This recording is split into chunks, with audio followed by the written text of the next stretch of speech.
Oh yes, you are welcome back to Smart Okoson TV show. Um, this issue of insecurity that's already taken over the whole state, the whole country in Nigeria, and the way everything is going, it is going out of hand. Now, the U.S. Congress, they are now on Tinubu now in a very serious way. Rary Moda came to Nigeria. When he came to Nigeria, he went around, he go around and they see a lot of things, and they went back and they tell Donald Trump what he saw in Nigeria. So as it is now, he has now proposed another way to tackle the insecurity, or else that the government of Nigeria, they will be looking into issue of division or issue of knowing another means to do it. So according to the heading, what they say US Congress versus Tinubu, state police and division crisis shake Nigeria. Now they are now telling him that he need to provide state police all over the states around Nigeria, everywhere in Nigeria, so that this insecurity can stop. And you all see how the US ambassador to Nigeria, what he said concerning this issue of consistency of insecurity, that if care is not taken, that it will force the US government to divide the country if the Tinubu government did not stop insecurity in Nigeria. In fact, in this video, you are going to see everything and you're going to watch it the way it is and the way everything is going. And this our BFF activist is going to explain to us a lot of things that is happening in US Congress and things that is going on, because the issue of insecurity that is happening in Nigeria, it is getting worse every day and every day. The more you look and the less you see. In fact, a lot is going on. So I would like you to watch the video to the end. As you're about to watch, like, subscribe, and make sure you share it. Let others see what is happening in the country. There is a very popular saying in Igbo that says, "Naso kateza anya ekpulu nkita n'isibu yoku." Oh yes, honestly speaking, there is something seriously going on in US Congress that we really need to talk about. Oh yes, please, I beg you to stay with me because this is very serious. Very serious, I said. Now, I'm very sure that most of us know this man. His name is Rep. Moore. He is a member of US Congress, and he has been the one giving information to the White House about this issue of insecurity in Nigeria. Of course, he has been to Nigeria. And he was sent by Trump himself. Now, early this year, January 2026, this man came out and said, well, we are going to propose to Trump that one of the best ways to solve the issue of insecurity in Nigeria is by dividing Nigeria into two, the North and the South. That was what he said in January. In February, he came out and said, oh, we are not dividing Nigeria again. Instead, we are stopping Sharia. That was what he said in February. Now we are in March. He has come out to say another thing. Meanwhile, they have not divided Nigeria. Sharia has not stopped, and now they are proposing another thing. That is why I said that I think something is going on in this Congress. I think something has exchanged hands here that we really need to talk about. Well, let's look at what he said, or what he is proposing that will take place this time around. According to him, he said, look at the news, he says, US congressman advocates state police to tackle Nigeria insecurity. So what he is proposing this time around is that the best way to solve insecurity in Nigeria is to create state police. State police. Yes, I know that creating state police will help, advance, security in every state. But do you think that is the best way to stop this, mass killing, this Boko Haram, these terrorists? Is state police the best way to stop them? I thought what we are talking about is, a permanent solution to solving insecurity in Nigeria. So how come state police is on the table again? Well, let's read the news and see what he said. Of course, you see, this news was published just yesterday, being the 25th day of March 2026, right? So let's look at what he said and why he is proposing that. All right. Furthermore, he said, A United States congressman, Willie Moore, has called for the decentralization of Nigeria's policing system, arguing that state government must be empowered to respond more effectively to worsening insecurity, particularly in the country's middle belt.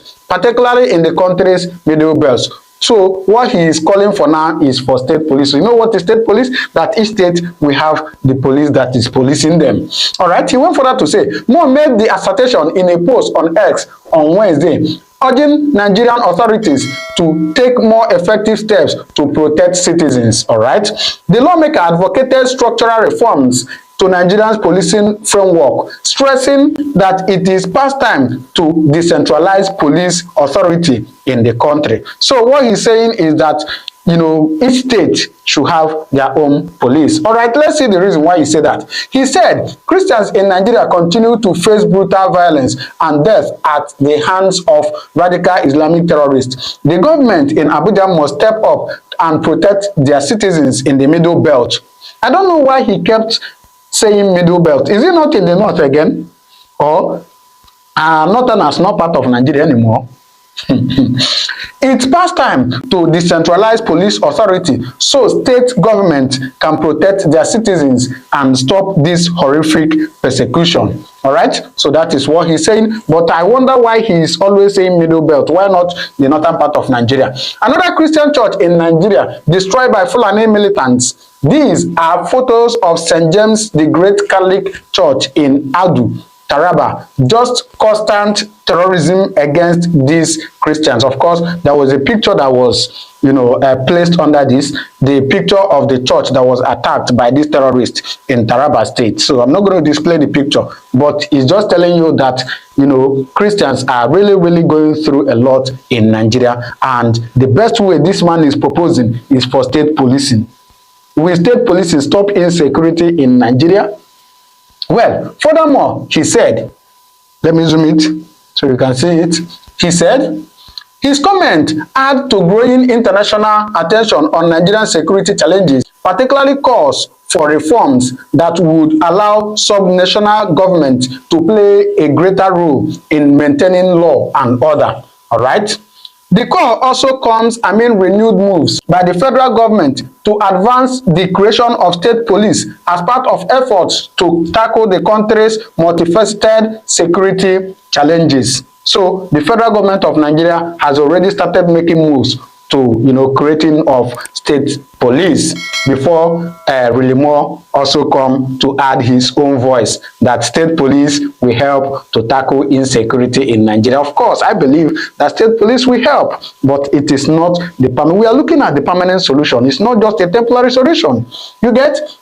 So finally, on this note, he said, Nigeria Inspector General of Police Tunji Dusun recently inaugurated an 8-man member committee to drive the implementation of state policing, signaling what appears to be a significant step by the administration of Bola Tinubu toward decentralizing the national security architecture. All right, so as I said, the federal government of Nigeria has also started that process. So here it is saying that the Inspector General of Police has also inaugurated 8 members as a committee to look towards, creation of state police. All right, the committee is expected to develop the framework for the proposed state policing model and coordinate its rollout in line with the IGP's broader policing vision, following his confirmation as the 23rd Indigenous Inspector General of Police. All right, so on the final note, he says, President Bola Tinubu has also urged members of the National Assembly, particularly the Senate, to begin the process of amending the Constitution to accommodate state police, describing the decentralization of policing as vital to reclaiming forests from armed groups and combating terrorism. So, as I said, the federal government of Nigeria has already started that process before even Willie Moore came about with his quest for state policing. So, as I said, state policing is good, but for me, it is not a permanent way to solve it, right? First of all, why I made that proverb in the beginning. This man has been advocating for some things, but suddenly, he changed mind. He started by, okay, let's stop Sharia. Now he's saying, let's do state policing. What happened? What happened? Anyway, we are still waiting for them to come up with something tangible. I mean, a meaningful something. Because when they talk about insecurity in Nigeria, some of us think it's just a child's play. I just watched a video where, holy Jesus, I don't even know how to say that. 150 persons were unalive by bandits in the north. 150. I watched the video. I can't play it here, or this platform will bring it down. So when we talk about insecurity, it's not a child's play. People are dying on daily basis, and we need a solution. A tangible solution to end this menace in Nigeria. Well, I'm not going to allow you to also listen to what a member of the American security, group also said about insecurity in Nigeria. Of course, he specified Nigeria because Nigeria is just, the talk of the town, both in the international community now. So please, I want to beg you to spend a little time. Then you do well to tell me what this man is proposing or what actually went wrong. That this man started well. At some point, he started saying other things. What happened? I don't really know what happened. But then, drop your comment in the comment section what to think. But then, listen to this analysis, please. Mr. Judge Saul, he is a humanitarian. He is founder and CEO of Equipping the Persecuted and a long-time advocate for displaced communities, displaced Christian communities in Nigeria. Mr. Saul, thank you for joining us. Welcome to the program. Hey, thank you, Chamberlain. Thanks for having me on.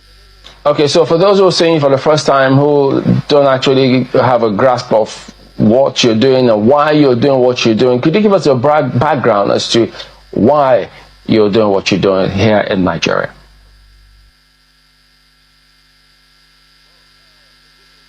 Well, Equipping the Persecuted is a boots-on-the-ground mission. We work with Nigerians all over the Middle Belt, and our main goal since we've been created was to assist the persecuted Christians in Nigeria respond to the attacks as quickly as possible with food, aid, medicine, to the best of our capabilities and resources available. And of course, we've been a very big advocate for those persecuted Christians. Okay, so we understand that you did play some role in that report that was submitted by Congressman Moore in terms of part of the research and then the congressional hearing as well. How deep were you? What kind of role did you play?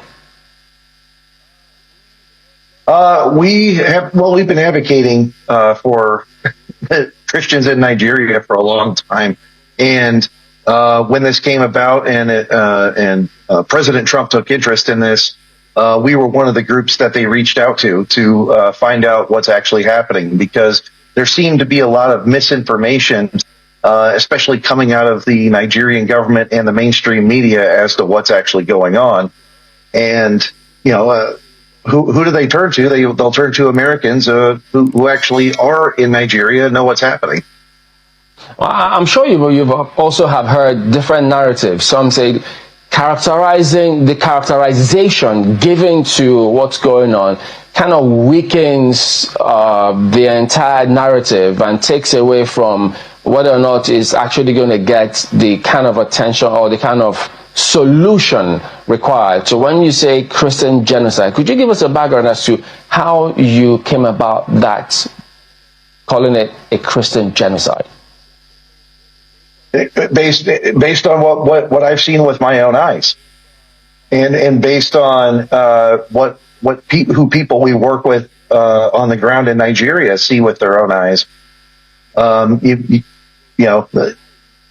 dead bodies, the names of the victims, the multiple Christian villages that have been completely eradicated don't lie, and it is a genocide when you're completely wiping out entire Christian communities off the map in Plateau, in Taraba, in Benue.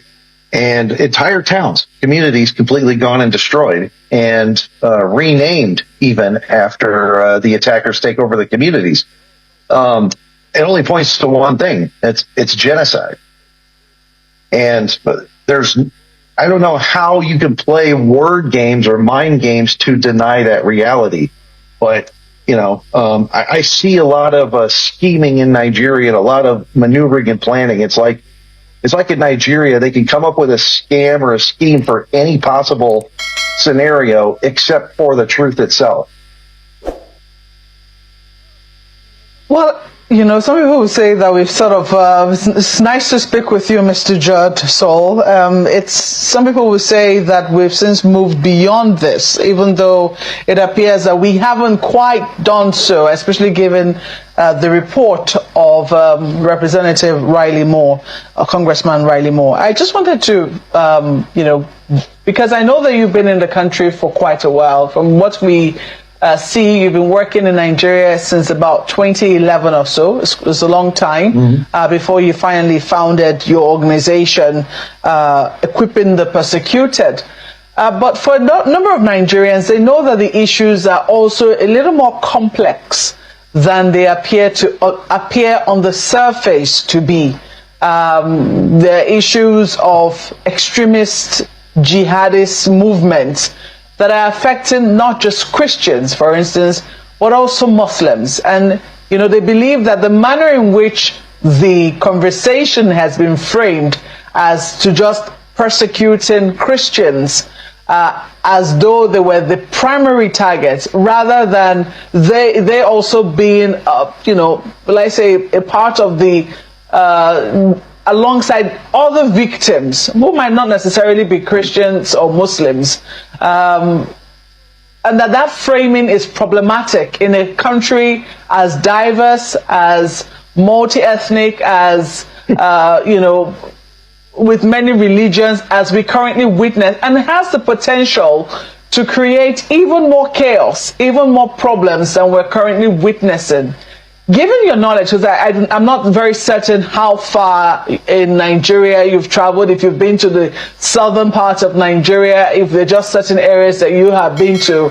From your own understanding, and you can tell us other parts of the country that you have been to, how would you characterize, for instance, the Boko Haram terrorism, which took root predominantly in places like Borno State, which also took out many communities and displaced lots of people from their communities?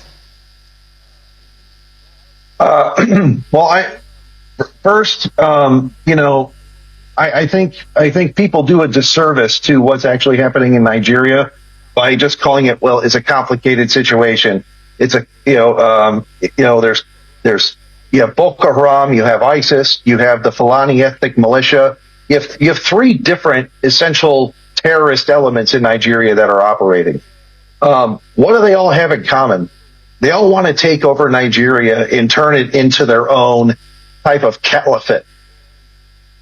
And they do not work well with others. And so, yes, Muslims are being affected by the terrorism, is because you have Boko Haram on one side, you have the ISIS faction on another, they don't like each other. And the Fulani don't like ISIS. Sometimes they get along with Boko Haram, sometimes they don't, but they do have one agenda, and that is conquer Nigeria, turn it into a caliphate, and anyone that doesn't agree needs to be eliminated. I mean, this is what they've said with their own words. When you have terrorist elements that tell you what they want to do, and they tell you their end goal and objective, we should probably take them seriously. And we shouldn't be laying cover and protection for their agenda.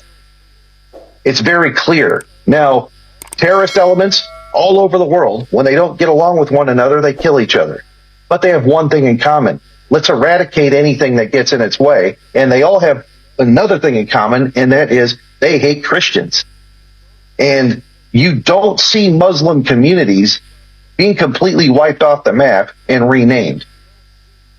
You don't see I'd say for every Muslim that's killed in these attacks, and based on my numbers, it's 5-to-1 ratio. 5 Christians are killed for every Muslim.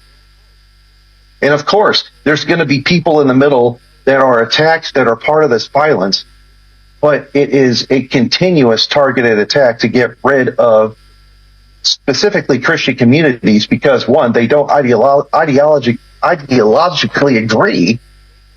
So they get in their way of the politics, and that's what's happening. What we're witnessing right now is a real-life jihad taking place against anybody ideologically and religiously. Okay. Well, you've got this terror tracker, which was worrying when people look at that. So looking at that terror tracker, how did your group come up with this? Because there seem to be threats all over the place. Yeah, it's really crazy. Looking at it's nttmap.org, Nigeria Terror Tracker, nttmap.org. And we have imported every attack in Nigeria that's taken place over the last 5 years. In about 1 week, it will be every attack since 2001. And each attack has source documentation. These are documented attacks. How did we get the information? Combined from data from several sources that we went through and we verified each claim, each data. This took several months and several man hours to put this together. But it gives you a clear visual of what Nigeria is dealing with in one picture. And it's not only just, here's the attacks, but it's who did the attacks, who perpetrated, verified who were part of these attacks. And it's a great resource for people to look at. And I think for Nigerians to look at internally and say, you know what, instead of playing word games, we should probably address this issue. May I ask though, why Nigeria? Why are you interested in Christians in Nigeria? I came here in 2011 with my grandfather, who was doing mission work here in Nigeria. And when I first came to Nigeria, I fell in love with the people, fell in love with the country. And, coming from a place like America, and just as a Christian and seeing fellow Christians in Nigeria that don't have the comfort we have in America, that don't have, the resources, and they're struggling every day just to live. But when I saw Nigerians show up on Sunday wearing their Sunday best and giving it all to the glory of God and praising Him despite all the afflictions, all the stuff that's happening to them, they have a joy in the Lord unlike anything I've ever seen. And that's what made me fall in love with this country. All right. So as we wind down, the bill before Congress, it still has some hurdles to cross. Are you confident that that bill will eventually pass? I believe that there's enough support in the U.S. House to pass it, and I think we can get some bipartisan support, even from the Democrat side, and get some votes on it to pass. But there's got to be something in this for America, isn't it? It can't be just large or basically humanitarian, is it? From what I understand, the United States, the State Department is doing humanitarian and aid differently than it has in the last 50 years. And after talking to Riley Moore, Congressman Chris Smith, Senator Hawley, and others in the U.S. Congress, they don't have an economic bent to this. These are representatives, senators, and congressmen that want to do the right thing, and they really do care about humanity, and this is their way of doing it. And I think working with the Nigerian government, and really showing the Nigerian government that the power of the United States actually cares about what's happening here, I think we can get a lot done and save a lot of lives. All right, Mr. Jotol, thank you for talking to us this morning. You all are. I've been seeing how everything has been going on. The issue of proposing of state policing in Nigeria, and the issue of finding another way, that restructuring of the country, is in fact a very big things to do.